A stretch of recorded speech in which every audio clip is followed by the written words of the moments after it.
Bienvenidos a La Neta Madre por Graciela Pérez. Netas madres, ¿cómo están? ¿Cómo se encuentran el día de hoy? Pues yo espero que muy bien, porque vamos a hablar de un tema que les voy a confesar, porque estamos en La Neta Madre, que no tengo tanto conocimiento de, pero me llama muchísimo la atención.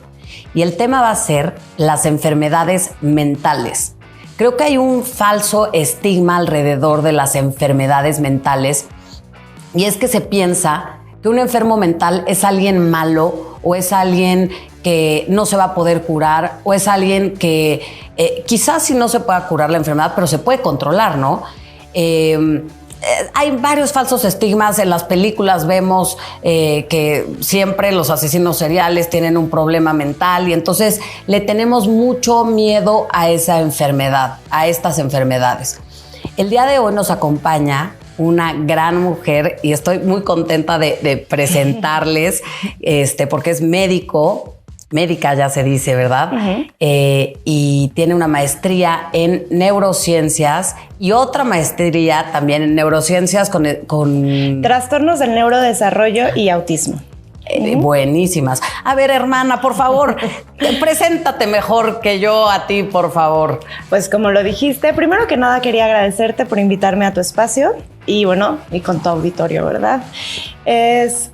Soy Aurora Huerta, estudié medicina y saliendo de medicina decidí tomar el camino que no muchos toman y especializarme a través de una maestría. Primero fue en neurociencias y después realicé otra en trastornos del neurodesarrollo y autismo.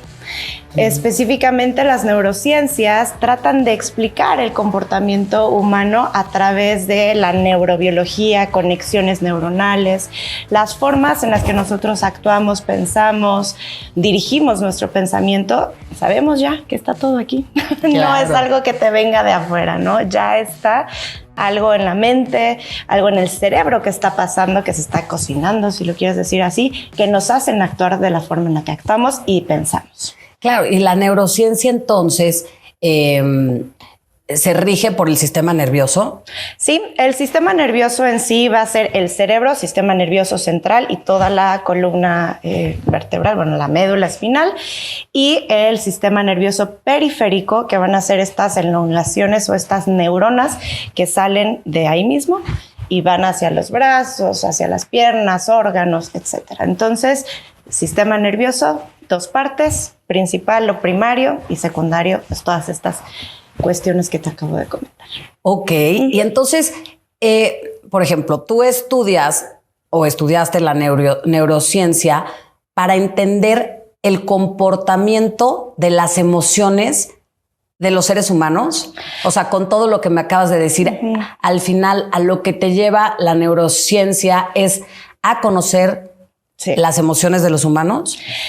Pues mi principal como objetivo o curiosidad, más que nada, era saber por qué pensamos en la forma que pensamos, por qué tomamos decisiones, por qué existen personas depresivas o por qué existen personas eufóricas o felices o que cómo se comportan y qué es eso, de dónde viene, ¿no?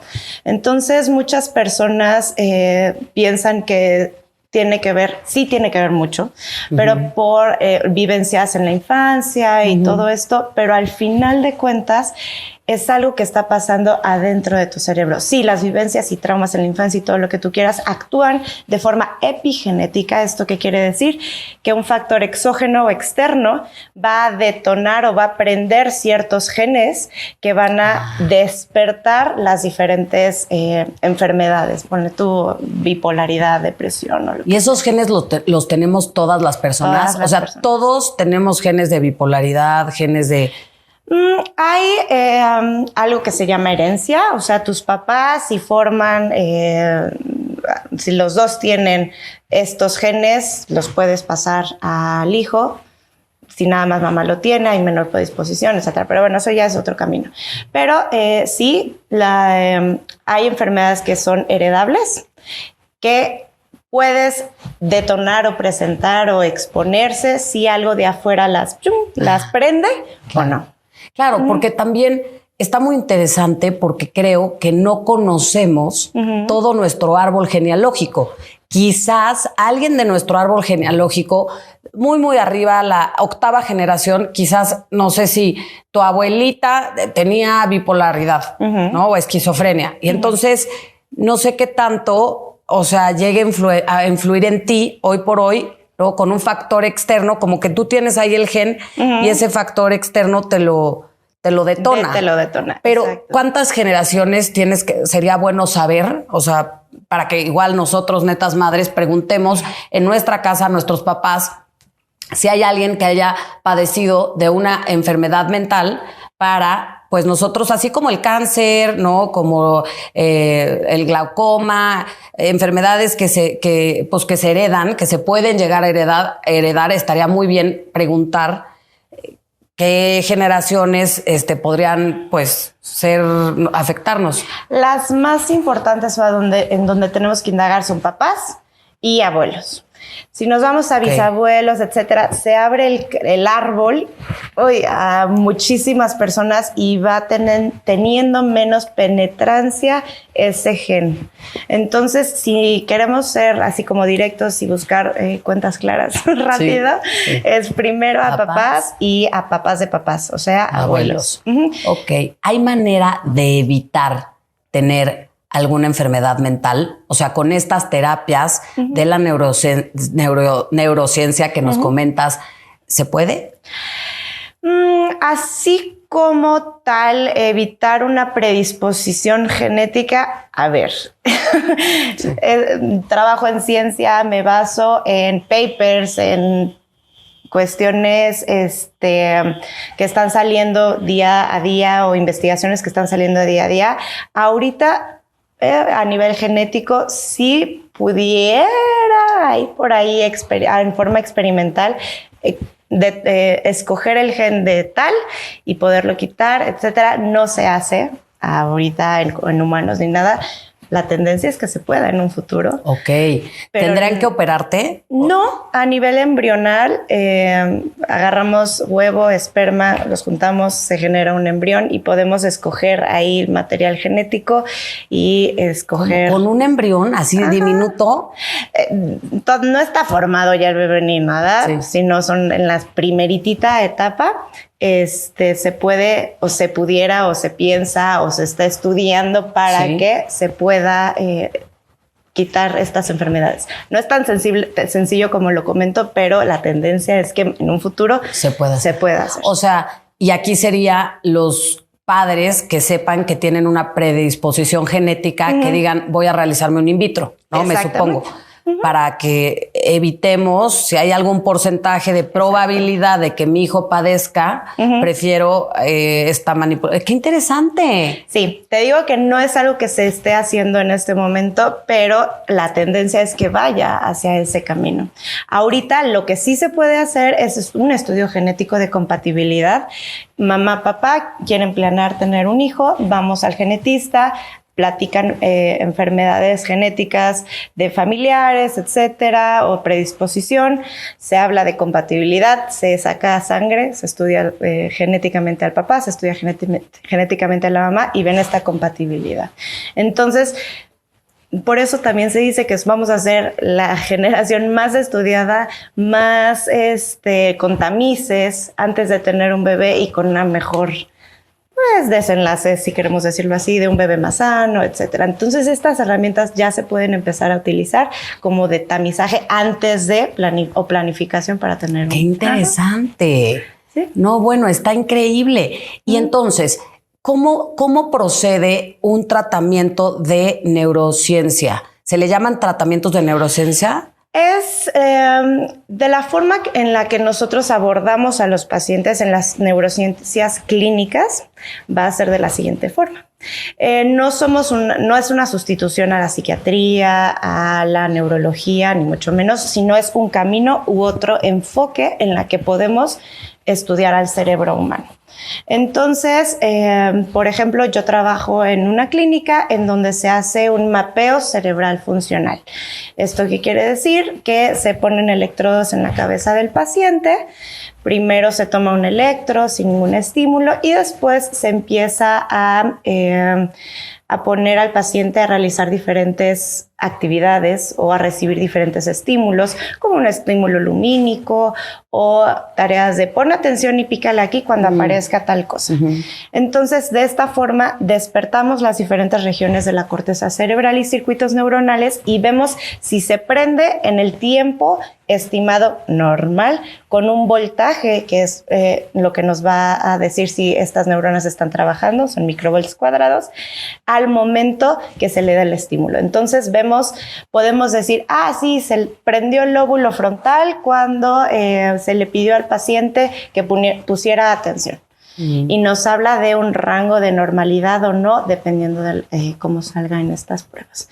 Entonces, no es tanto un enfoque desde lo que hace la clínica y de lo que nosotros trabajamos, de cuéntame tu historia, te cuesta trabajo prestar atención, te cuesta trabajo estar en clase. Sí, todo es a nivel, o sea, todo es a nivel físico, se podría decir, ¿no? Ajá. O sea, porque te conectan. Y vemos si sí respondes. Claro, y que de manera involuntaria, o sea, no es algo que tú lo pones y te vas viendo en la pantalla. Y mi duda es, ¿qué personas son las que te visitan precisamente para hacerte este tipo de tratamientos?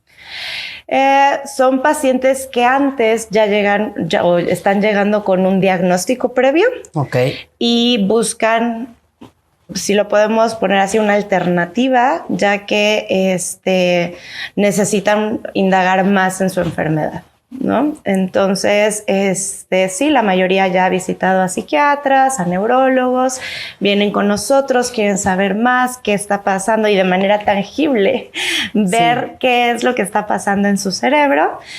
No sueltan su tratamiento psiquiátrico ni nada y se les analiza, se le da un diagnóstico neurofisiológico, no son diagnósticos clínicos, y neurofisiológico se vería cómo está trabajando mi cerebro individualmente, ¿no? Pero ¿de qué te sirve? Hazte cuenta, te conectan, tienes una enfermedad mental, te conectan y te enseñan las gráficas cuando acabas y te dicen, mira, sube así, pero pues uno ni le entiende las gráficas ni nada. O sea, ¿para qué te serviría tener este diagnóstico?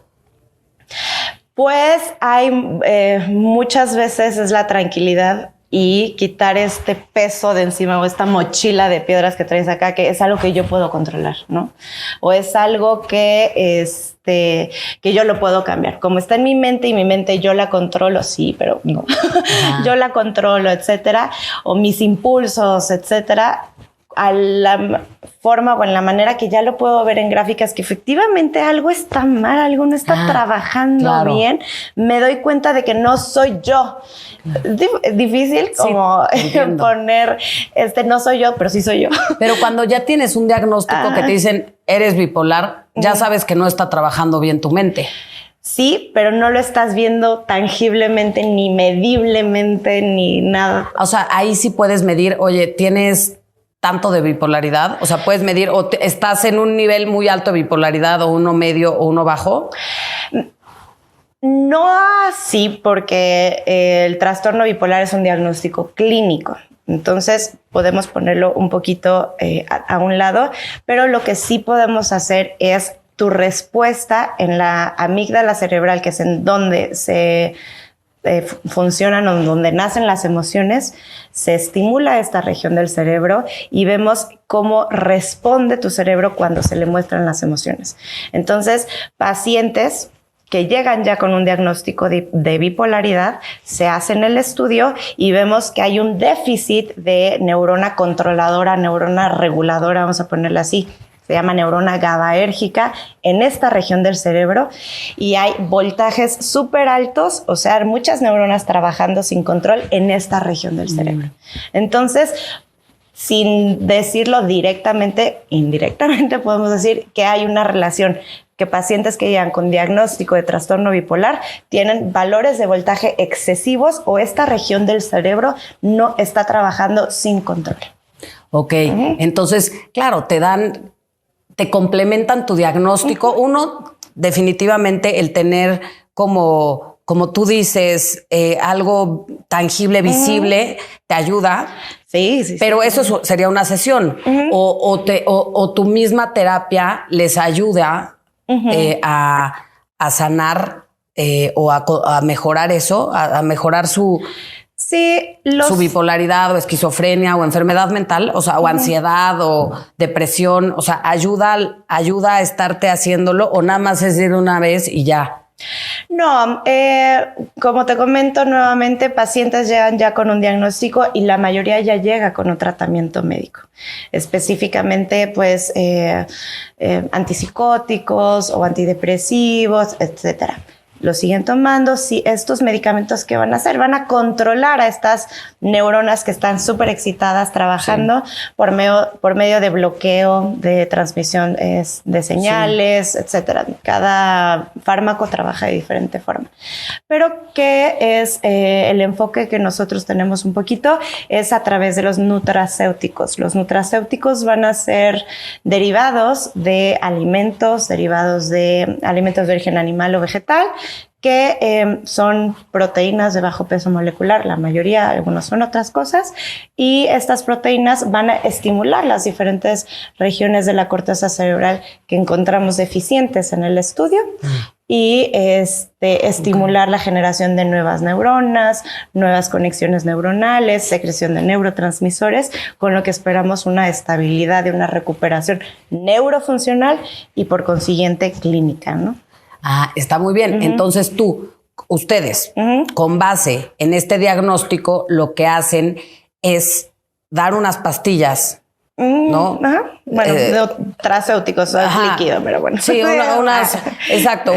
unas pastillas, en términos generales, que te van a ayudar a la recuperación, pero y después de un tiempo me supongo que te vuelven a hacer el estudio para ver cómo mejoraron, ¿no?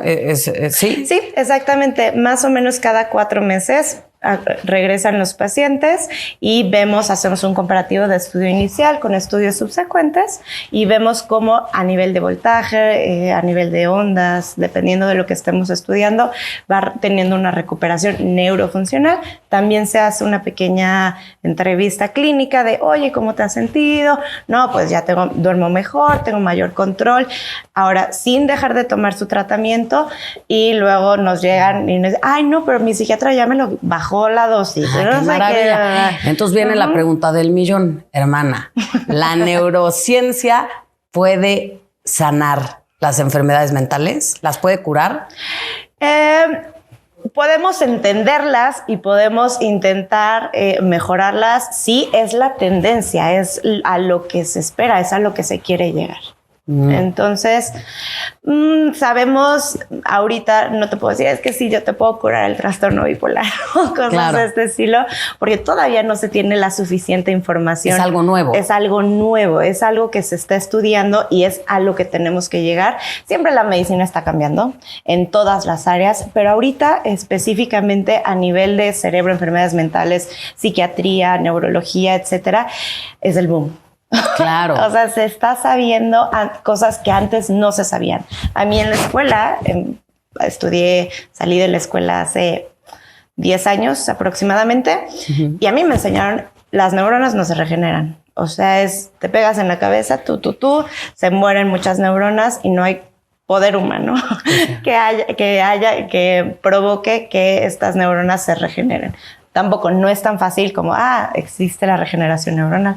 Es un camino más complejo y más detallado, pero ahora ya sabemos que sí se pueden. Existen nichos neuronales en diferentes regiones, en regiones específicas del cerebro, que están produciéndose nuevas neuronas. ¿Y tienes que tomar algo para reproducirlas o se da de manera natural? Se da de manera natural, desde que naces hasta cuando ya eres viejito. Se va perdiendo con la edad un poquito el conteo de generación de nuevas neuronas día con día. ¿Y las personas que toman? Uy, no. Mira. Sí, se pierden las neuronas. Se mueren las neuronas. Qué miedo. Y a mí que me encanta echarme mis mezcales. Se mueren las neuronas y pues el cerebro no es capaz de al 100 recuperar esta pérdida. O sea... Entonces, no es tan bueno tomar. No... Y los chocongos, ¿verdad? No es cierto. Netas madres. Me encantaría decirte que sí, pero tampoco. Sí, oye, no, pues qué interesante. Y a ver, por lo general, ¿quiénes son tus pacientes? O sea, personas que tienen qué tipo de enfermedades mentales. Pues mira, yo específicamente de la parte del grupo veo más a niños, porque bueno, como te comenté, me dedico a ver a trastornos del neurodesarrollo y autismo vuelvo a repetir, porque siempre es importante tener esta visualización de que es desde el punto de vista de las neurociencias. Los pacientes no pueden perder o no deben perder a su neurólogo de cabecera ni a su psiquiatra si lo requieren, ¿no? Entonces, yo veo pacientitos con autismo y dentro de este gran espectro del autismo, retraso mental, enfermedades del lenguaje expresivo y todo esto. Motricidad. Entonces, el autismo engloba a... ¿Qué engloba el autismo? Más bien, sería una buena pregunta. También está bien cañón cómo ha cambiado en los últimos años. En el último manual de diagnóstico ya se nos desapareció el síndrome de Asperger, que ahora ya entra dentro de este abanico del autismo, del espectro, ya entra en un autismo de alto funcionamiento.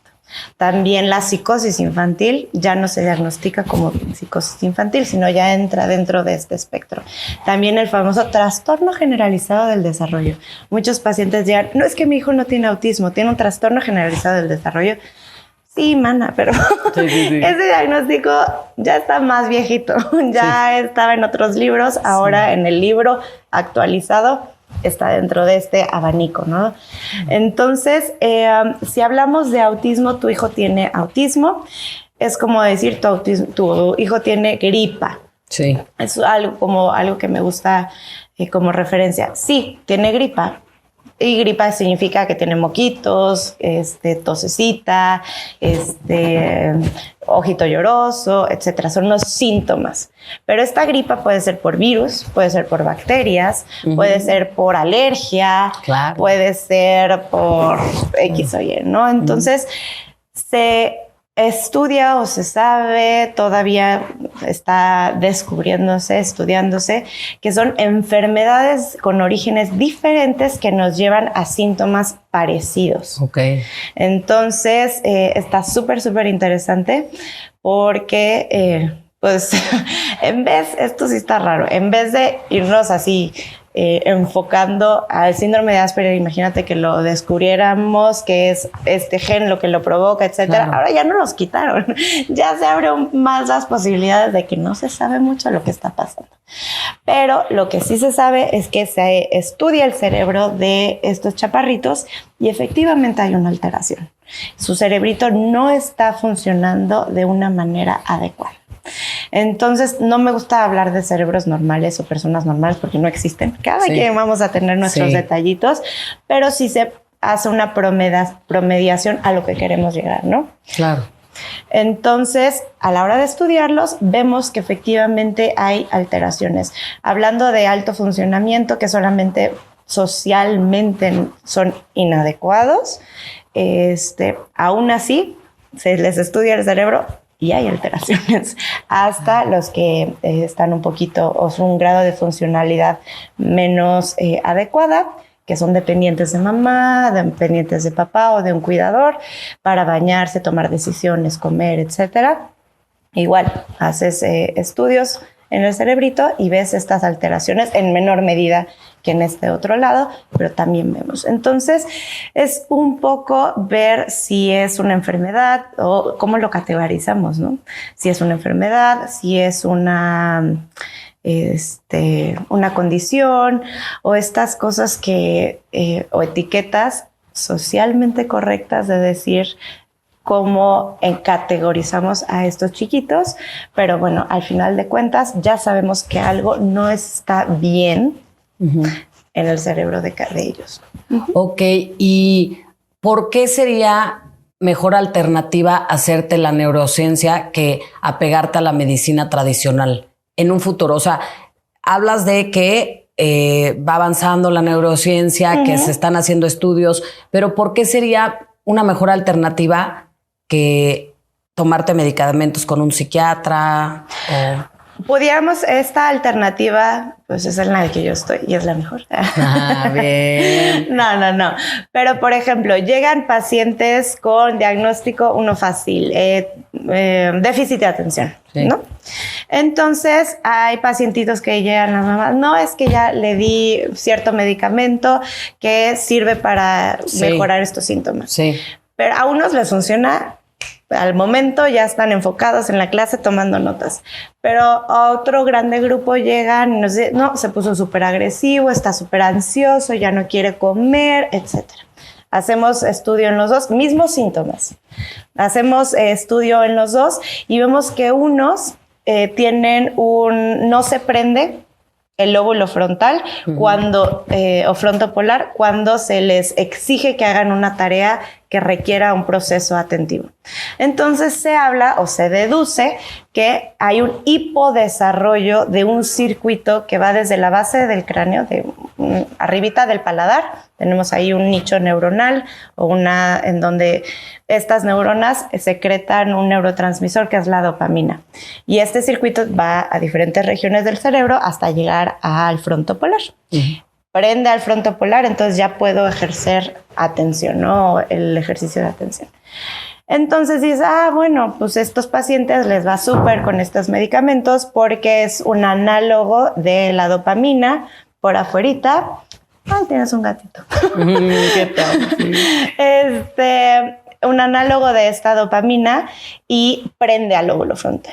Ahora, estudiamos a estos otros chiquitos que les fue fatal con el medicamento y efectivamente hay una hiperexcitabilidad en su cerebro. No es el origen de este hipodesarrollo de este circuito que comentaba hace unos segunditos, sino que hay voltajes súper excesivos cuando se le pone al paciente a poner atención.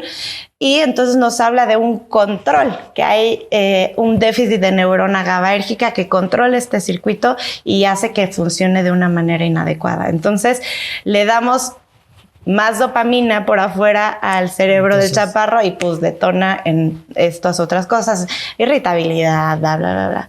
Entonces, ¿por qué es mejor? No es mejor ni peor, pero bueno, porque sería buena esta complementación para conocer lo que está pasando biológicamente en el cerebro del chaparro y evitar como estas prueba y error a ver qué medicamento me cae bien o no. Claro. Y bueno, es más certero, ¿no? Pero en algún momento ¿crees que pueda llegar a sustituir a los psiquiatras? No sustituir, pero sí que los psiquiatras se apoyen más. Se apoyan muchísimo más y es la tendencia final, ¿no? De que no solamente tratemos síntomas, porque, bueno, los psiquiatras tratan síntomas y es la raíz. Súper bueno, ¿no? O sea, me siento triste, etcétera, te doy un antidepresivo, me siento ansioso, te doy un ansiolítico, etcétera.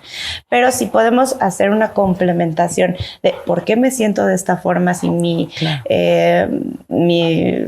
ansiedad está muy alta, entonces depende que no hay neuronas que regulen esta forma, entonces nos vamos como para un tratamiento más específico a lo que está pasando en tu cerebro.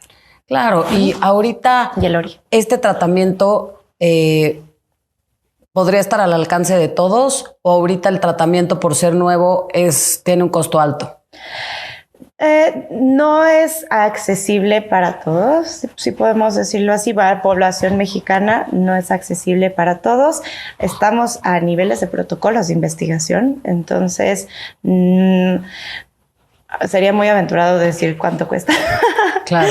Pero es un tratamiento, lo que sí puedo decir es que es un tratamiento que por lo menos 2 años se tendría que llevar de una forma adecuada para que pudiéramos decir, ok, ya hay una recuperación neurofuncional en un 60% o algo así, y clínicamente pues también van mejorando los síntomas.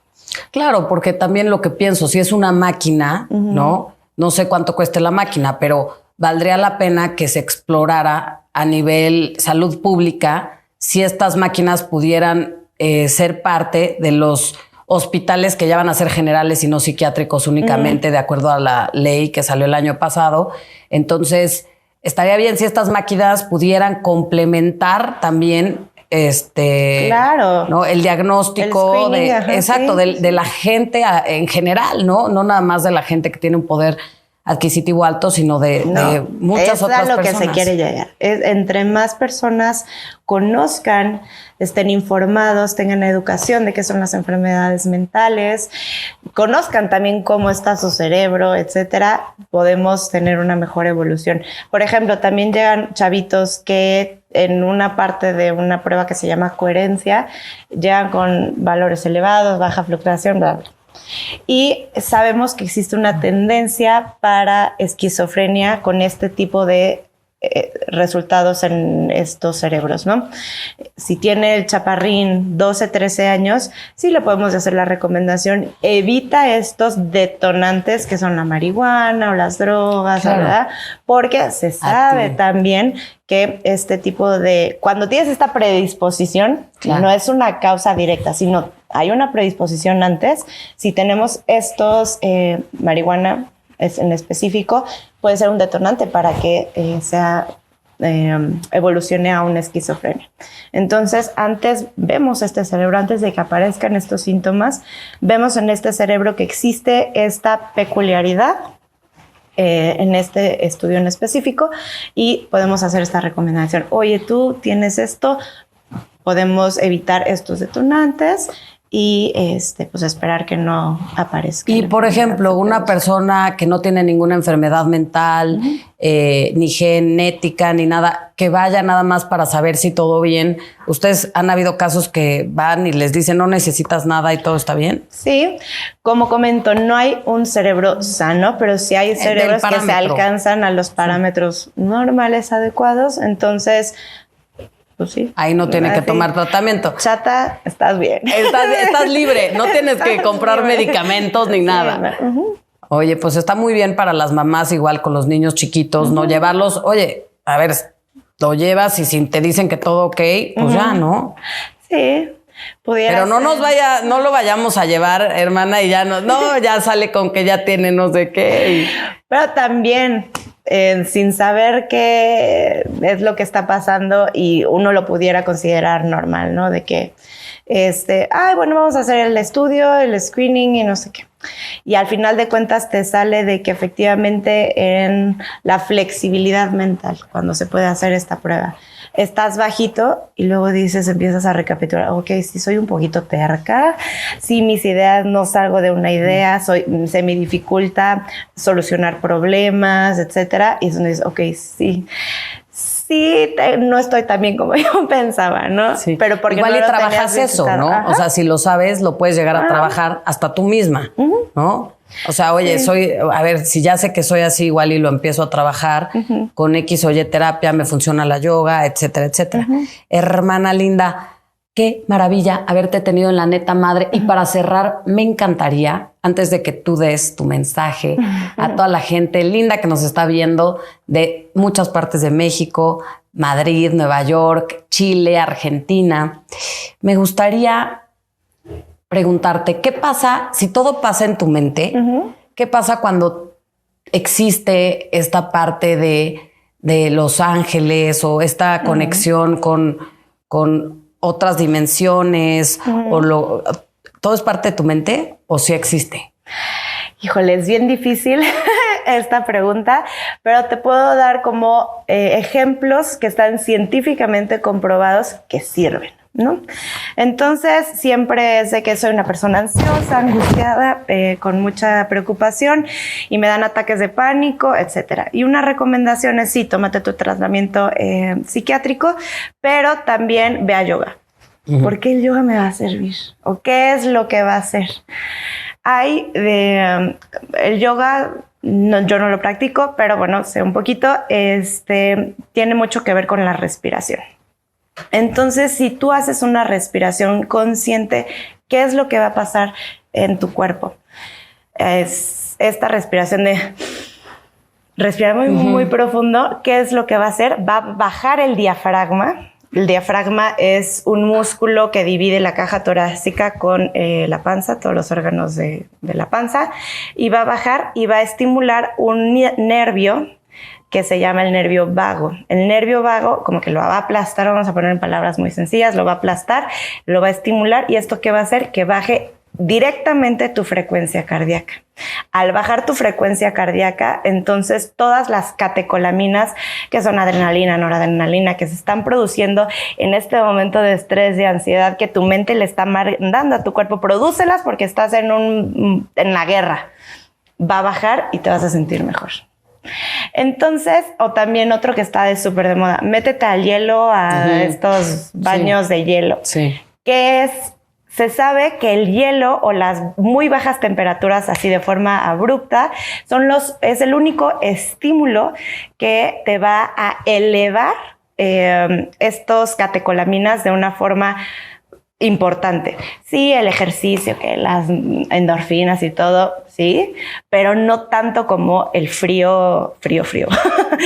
Entonces, con la misma respiración te ponen en lo del hielo y empiezas a respirar y empiezas tú a controlar tu frecuencia cardíaca, y pasa lo mismo. También enseñas o educas a tu cuerpo que con estos niveles altísimos de adrenalina, que es algo normal. Entonces a tu mente le enseña, bueno, no algo normal, ¿verdad? Pero es algo cotidiano o lo empiezas a hacer más cotidiano en tu día. Entonces a la hora de que estés en esta ansiedad de que chocaste o algo, es algo que para tu cuerpo no es extraño. Claro. Entonces puedes llegarte a familiarizarte de que, ok, sí, mi corazón está acelerado, entonces, ok.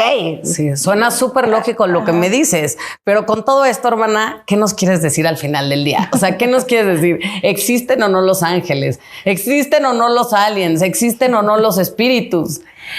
Sí, yo consideraría que estas terapias alternativas que surgen y que han existido ya por muchísimos años, sirven. Necesitamos estudiarlas porque pues a los científicos necesitamos verlo en un papel y comprobarlo. Sí, lo necesitamos hacer, pero ya se está haciendo. La ciencia está abriendo cabida para estudiar estas terapias alternativas y ver por qué sí funciona en la gente. O sea, por algo lo hace la gente. Claro. ¿no? Entonces, yo soy partícipe, también me encanta pues meditar y todo esto, pero sí me intriga saber qué es lo que pasa científicamente para que yo mejore y me sienta mejor. Entonces, yo lo hago, yo lo recomendaría también.